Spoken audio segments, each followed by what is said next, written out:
hidup beliau kalah sama saya.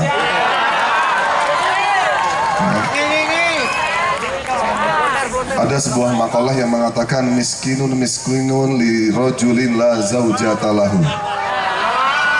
Termasuk orang yang miskin adalah seseorang laki-laki yang tidak mempunyai jodohnya. Ya. Maka alhamdulillah selama ini beliau hanya mempunyai pandangan hidup saja, hanya bisa dipandang saja, tapi belum bisa didapatkan. Beliau hanya memutarkan sebuah teori-teori saja, teori memakaikan cincin, teori melamar, tapi belum bisa dipraktekkan.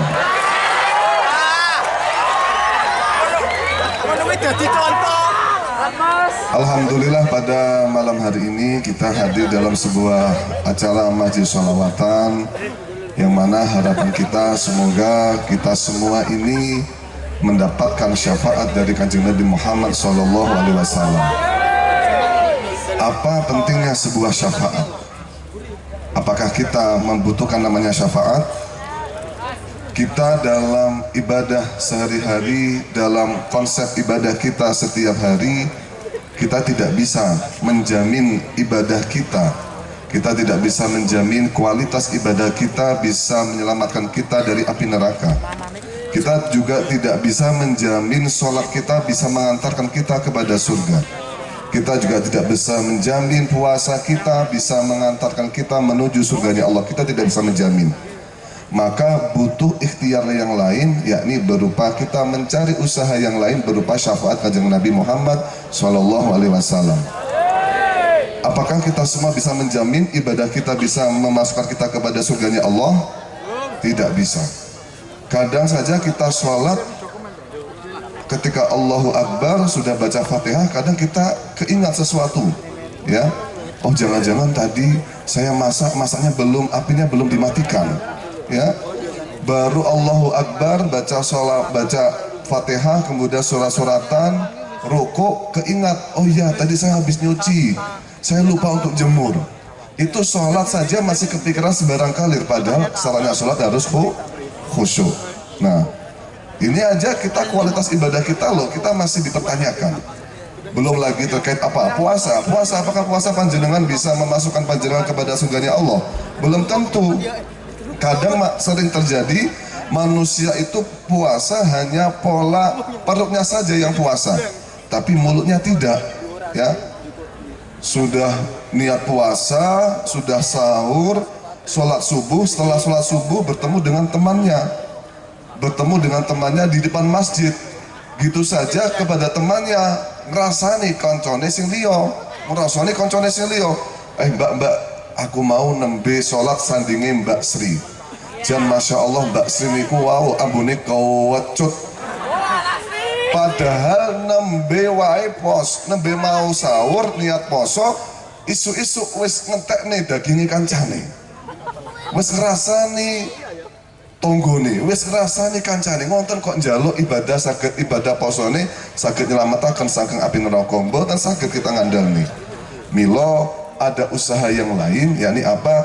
Kita mencari sebuah syafaat supaya kita kelak nanti di akhirat tidak perlu pusing-pusing lagi, tidak perlu bersusah payah lagi, karena insya Allah dengan modal syafaat inilah kita bisa cepat untuk menuju surganya Allah. Allahumma yauma la tanfa'u syafa'atu illa man adzina lahu rahman wa radiyalahu. Yauma la tanfa'u syafa'atu illa man adzina lahu rahman. Ya. Syafaat itu hanya diperoleh atau hanya dimiliki oleh orang-orang yang diizini oleh Allah. Dalam hal ini adalah Kanjeng Nabi Muhammad SAW. Maka dalam ingin memperoleh syafaat harus ada adabnya, harus melalui proses, harus melalui tata caranya, kaifiyahnya, ya. Di antara salah satu kaifiyah agar supaya kita cepat mendapat syafaatnya, maka dikatakan dalam Al-Quran, qul bifadlillahi wa birahmatihi fabidzalika falyafrahu huwa khairum mimma yajma'un. Ada dua poin di sini, yakni bifadlillah wa birahmatihi. Bifadlillah di sini kata Abdullah bin Abbas mengatakan ilmu, Sedangkan rahmati atau rahmatullah kata Abdullah bin Abbas adalah Kanjeng Nabi. Dalam hal ini kita berarti kalau kita interaksi atau sesuatu yang dinisbatkan kepada keilmuan ataupun dinisbatkan kepada Kanjeng Nabi, kita menjadi pribadi seorang hamba yang senang, ya, harus menjadi pribadi yang gembira menyambut adanya Kanjeng Nabi dan juga ilmu. Ini adalah sebuah tata krama atau adab kaifiyah agar kita cepat mendapatkan syafaat. Harus senang, seperti hanya senang ketika ada acara sholawatan, maka kita harus menjadi pribadi yang terdepan untuk mengikuti acara tersebut. Kalau ada acara yang lain kita cancel, kalau ada acara yang lain kita prioritaskan acara-acara yang semacam ini. Agar supaya apa? Agar supaya kita mengabdikan diri kita sebagai pribadi hamba yang senang terhadap Kanjeng Nabi Muhammad Shallallahu Alaihi Wasallam. Ya.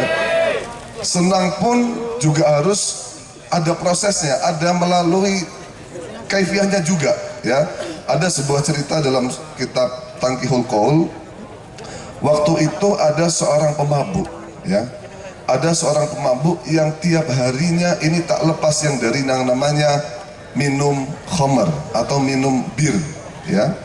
Setiap hari beliau dilalui dengan keadaan mabuk. Suatu saat sang pemabuk itu meninggal, kemudian di tempat yang lain ada ulama, ya, setempat. Ketika itu dia bermimpi seorang pemabuk itu sedang memakai sorban dan memakai jubah yang indah. Wajahnya berseri-seri. Ulama itu heran. Padahal orang ini setiap harinya dulu ketika masa hidupnya orang ini adalah orang yang ahli maksiat, pemabuk luar biasa, tiap hari tidak pernah meninggalkan yang namanya ngombe atau mabuk. Tapi kenapa dalam mimpi saya, dalam mimpinya ulama tersebut, kok bisa pemabuk itu diciptakan atau ditakdirkan oleh Allah dalam mimpinya berbentuk semacam itu, pakai jubah, pakai imamah, wajahnya bersinar berseri-seri.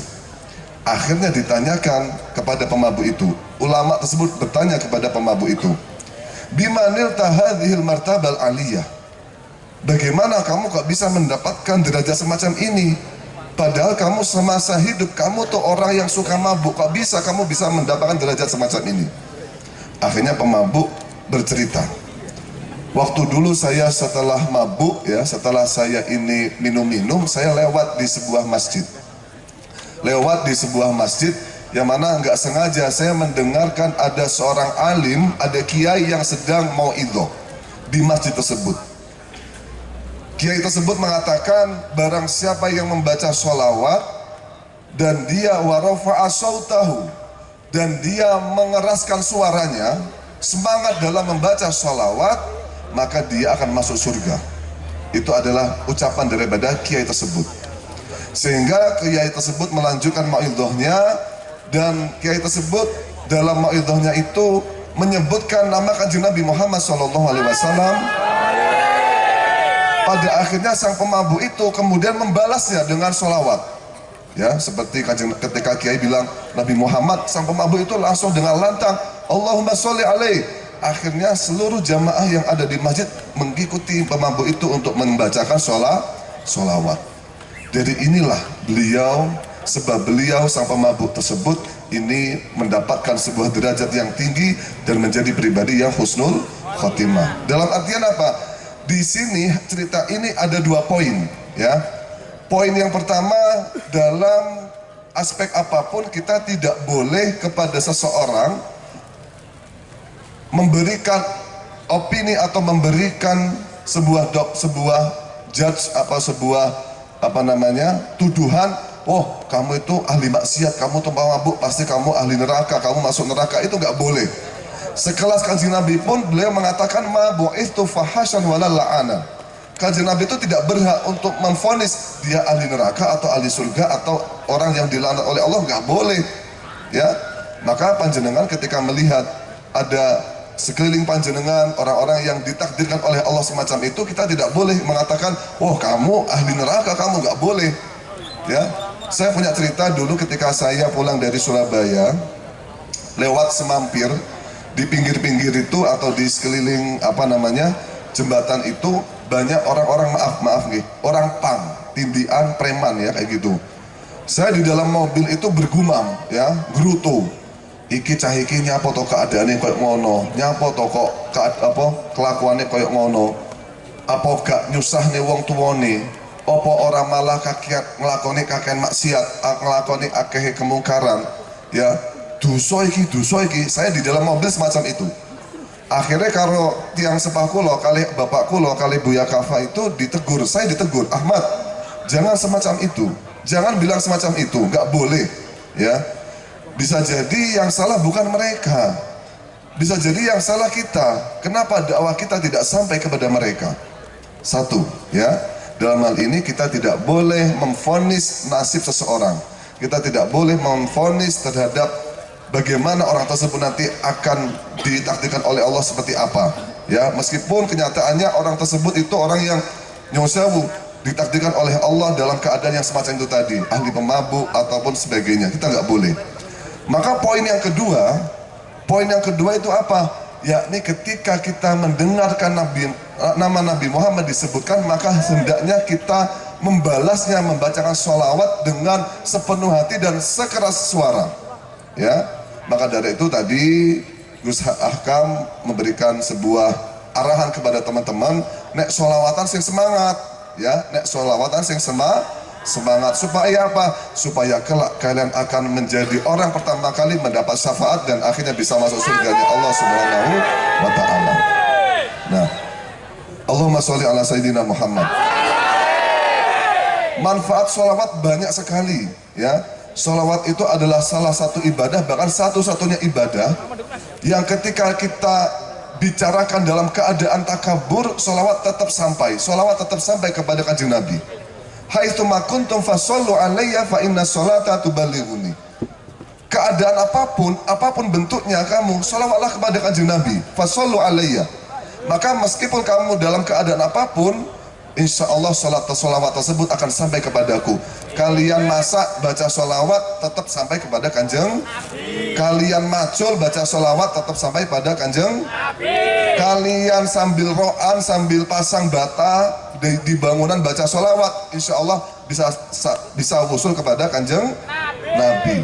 Bahkan dalam keadaan kiber, sombong, contoh, aku loh sholawat peng sewu setiap hari, insya Allah meskipun dalam keadaan sombong, sholawat tetap akan sampai kepada kanjeng Nabi. Ini adalah pola sholawat. Sholawat itu adalah ibadah yang mahdoh ghairu muqayyad.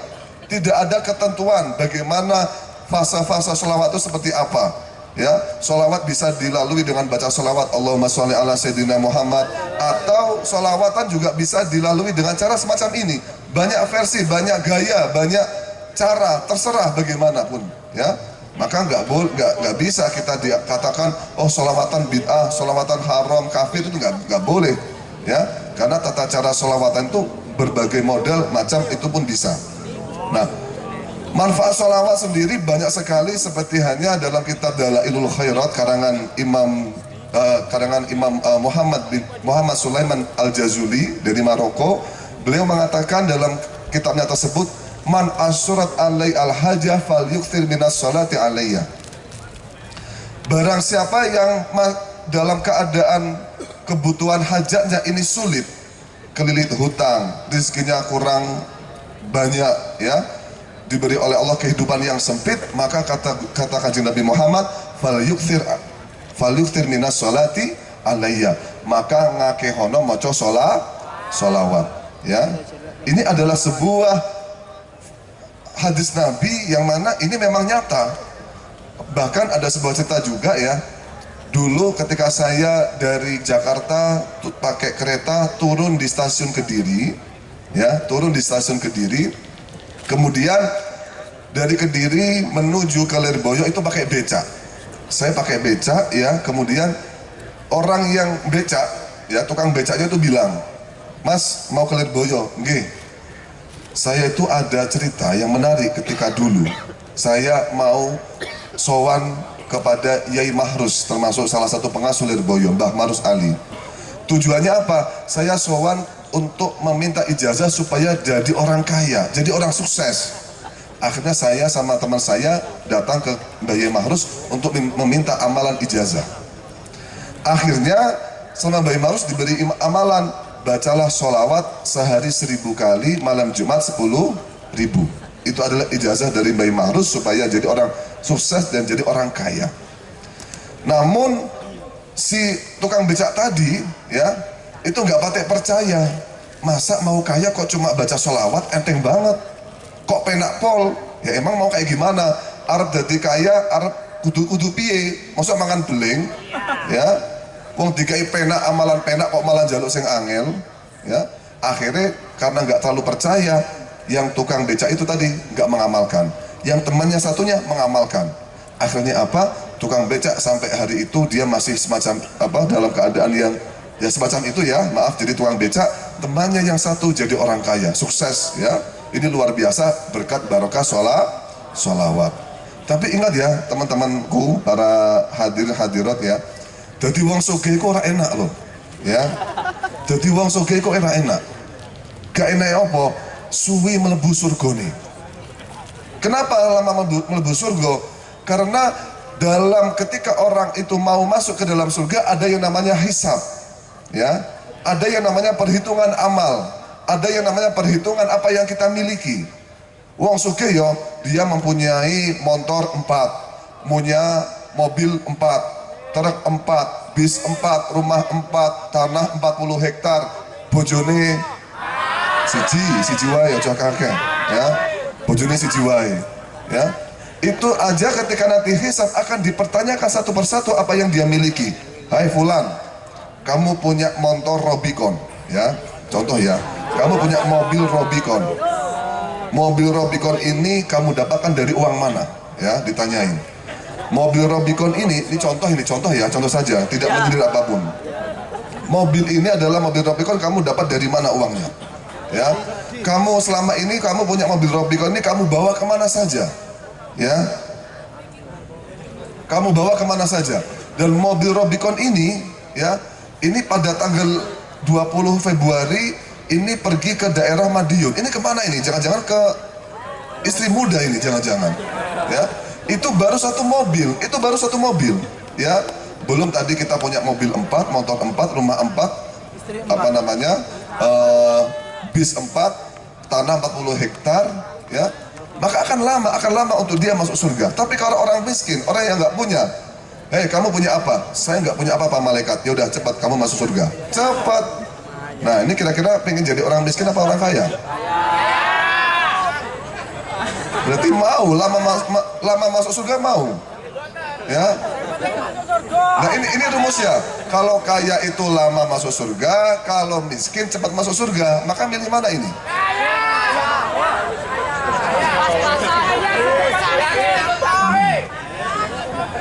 Nah ya, jadi ada sebuah tips dari Mbak Marus ya. Mbak Marus itu mengatakan, kalau kalian oleh Allah ditakdirkan menjadi orang kaya, maka niatkan apa yang kalian punya tujuannya untuk menghormati tamu. Niatkan apa yang kalian punya tujuannya untuk menghormati para ulama, para habaib. Seandainya ada para ulama kok datang ke Ponorogo, saya punya rumah, saya ambilkan ulama tersebut untuk nginap di rumah saya. Kok ada ulama, ada habaib datang ke Ponorogo, saya punya Robicon. Robicon itu supaya dinaiki oleh ulama itu untuk diantarkan kemana-mana yang beliau kerso. Ini kalau seumpama diniatkan untuk menghormati para ulama, para habaib, insya Allah panjenengan punyai apa yang panjenengan punyai itu bi ghairi hisab. Allahumma amin. Ini ya. Maka dari itu apa yang tadi saya sampaikan,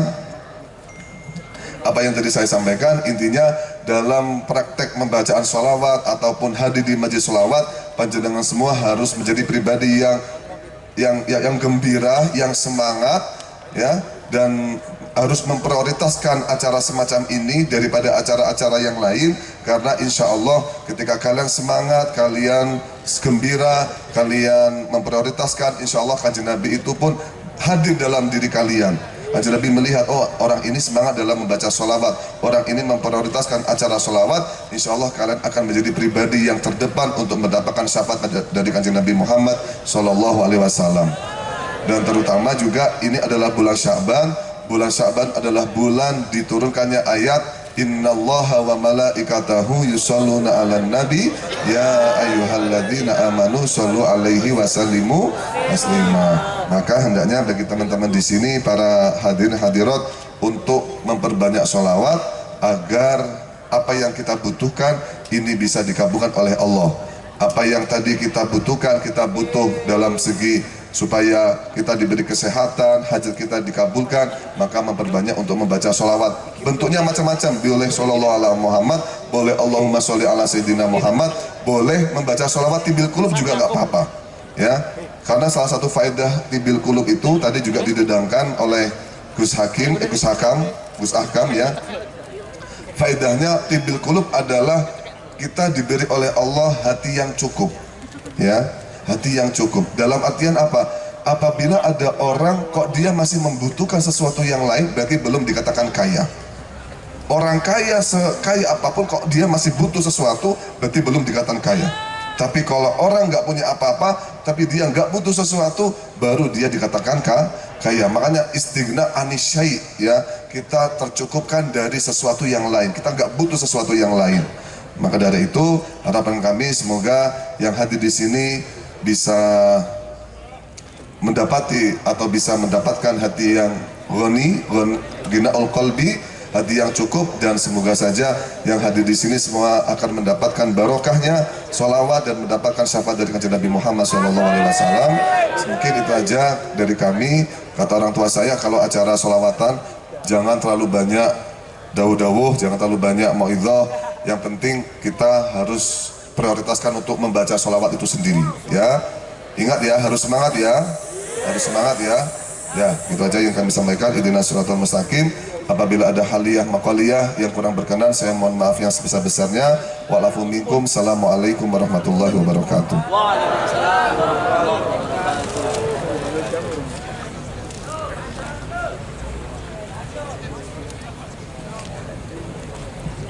Allahumma sholli ala Muhammad.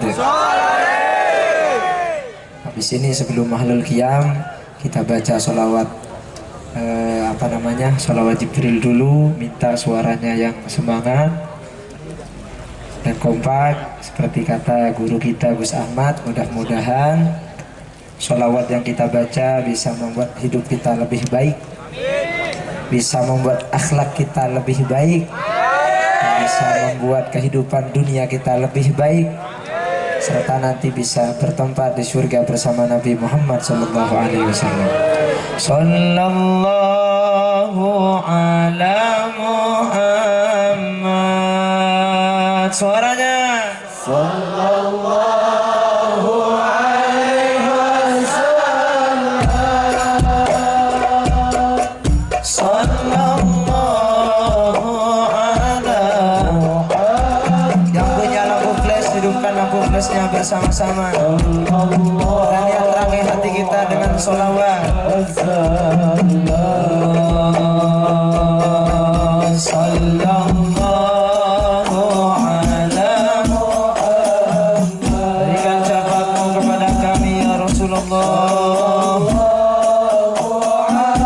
Syafaati kami yang hadir pada malam hari ini ya Rasulullah. Sallallahu ala Muhammad. Sallallahu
kepada kedua orang tua kami ya Rasulullah. Berikan juga syafaatmu kepada guru-guru kami ya Rasulullah.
Semuanya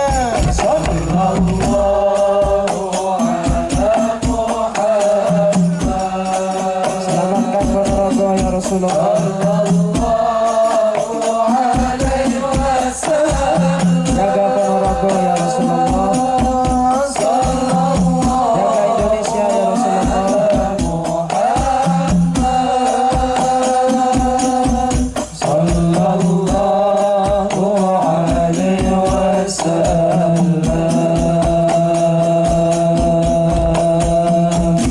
Allahumma salli wa sallim wa barik alaihi wa ala alihi fahina qaruba awan waqti hadzal habib علت السماوات والأرضون وما فيهن بالترحيب وأمطار الجود الإلهي على أهل الوجود تثج وألسنة الملائكة بالتبشير للعالمين تعد سبحان الله والحمد لله ولا إله إلا الله والله أكبر سبحان الله والحمد لله ولا إله إلا الله والله أكبر سبحان الله والحمد لله ولا إله إلا الله والله أكبر. والقدرة كشفت كنا عن هذا المستور يبرز نوره كاملا في عالم الظهور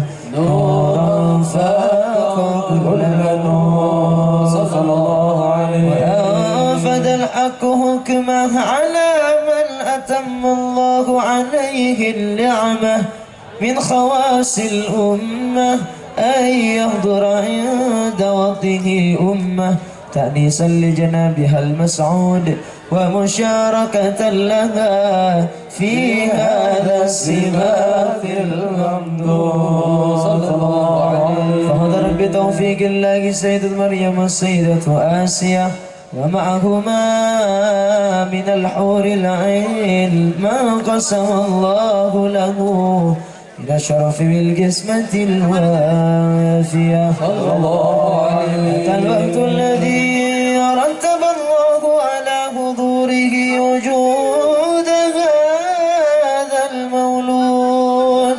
فانفلق صبح الكمال من النور عن عمود وبرز الحامد المحمود مذنا لله بتعظيم والسجود صلى الله على محمد صلى الله عليه وسلم صلى الله على محمد يا ربي صل وسلم على النبي محمد أشرق الكون وابتهاجا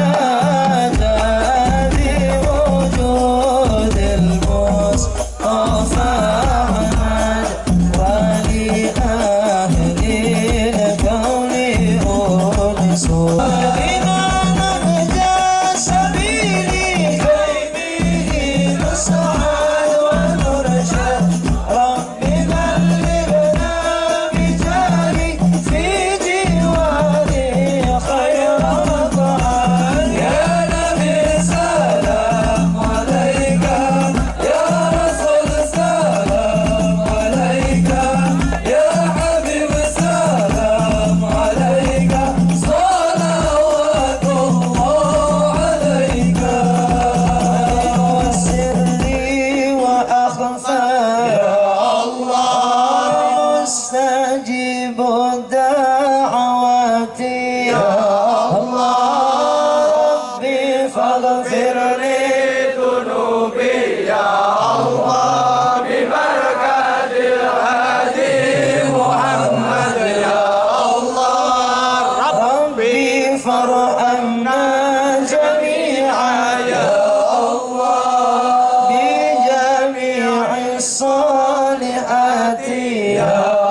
Muhammad.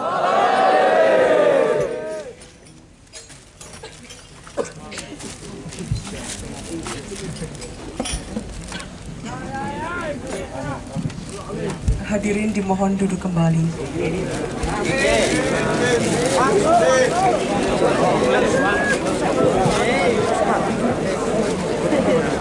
Acara selanjutnya doa kepada Gus Ahmad Kafabi Mahrus, disilakan.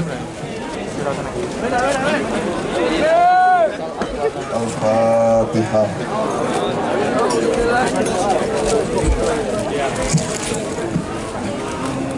Bismillahirrahmanirrahim. Alhamdulillahirabbil alamin. Hamdan katsiran thayyiban mubarakan bihi wa rabbuna wa tarda. Hamdan la yanqadi wa la yabidu wa la yafna min as-samawati wa min al-ardi wa ma min ma bainahuma wa min ma syi'ta min syai'in ba'du. Allahumma aslih lana bainana wa alif baina qulubina wahdina sabilas salam wa najjina min adh-dhulumati ila nur. Allahumma inna nas'aluka ilman nafi'a wa rizqan wasi'a wa nas'aluka amalan mutaqabbalan. Allahumma barik lana fi auladina wa la tadurra wa waffiqhum li ta'atika warzuqna birrahum. Rabbana taqabbal minna salatana wa siyamana wa qiyamana wa ruku'ana wa sujudana wa tasbihana wa tahmidana wa tahlilana wa tadrisana wa muallimina wa la tadrib biha wujuhana ya ilahal alamin wa ya khairan nasirina birahmatika ya arhamar rahimin. Allahumma inna nas'aluka imanan kamilan yubashiru qulubana wa yaqina sadiqa hatta na'lama annahu la yusibana illa ma qadada fi kitabina wa raddina bima qasamta ya dzal jalali wal ikram. Rabbana taqabbal minna innaka antas sami'ul alim wa tub alaina ya maulana innaka antat tawwabur rahim. Allahumma ij'alna wa auladana wa dhurriyyatina wa man hadara fi hadzal majlis min ibadika salihin wa min ulama'ikal amin wa min ahli khair wa min ahli sunnah wal jamaah wa min ahli al-Qur'an. Allahumma rabbana atina fid dunya hasanatan wa fil akhirati hasanatan wa qina adzabannar. Allahumma rabbana hab lana min azwajina wa dhurriyyatina qurrata a'yunin waj'alna lil muttaqina imama. Rabbi habli minas salihin, Rabbi habli minas salihin, Rabbi habli minas salihin. Rabbana la tuzigh qulubana ba'da idh hadaitana wa hab lana min ladunka rahmah innaka antal wahhab. Wa sallallahu ala sayyidina Muhammad wa ala alihi wa sahbihi wa salam. Subhana rabbika rabbil izzati amma yasifun wa salamun alal mursalin walhamdulillahi rabbil alamin. Ala ijabal qutbis sirril Fatihah.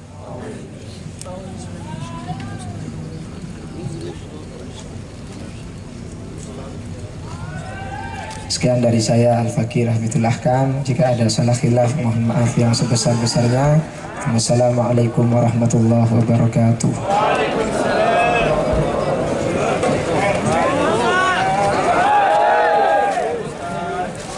Diberitahukan kepada seluruh hadirin akan ada acara solawat lagi di Tambak Boyo Bersolawat pada hari Senin malam Selasa tanggal 20 Maret 2023 waktu Ba'da Isya, bertempat di halaman pesantren Tambak Boyo Ngerawan Dolopo Madiun.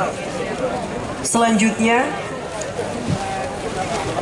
di hari Sabtu malam akad 15 April 2023 bertempat di Gedung Baru 4 lantai SMK 1 Pemda Ponorogo Josari Jetis Ponorogo waktu pukul 20.00 waktu Indonesia Barat. Acara demi acara telah kita lalui. Sampailah kita pada acara penutup. Marilah kita tutup acara dengan bacaan hamdalah bersama-sama.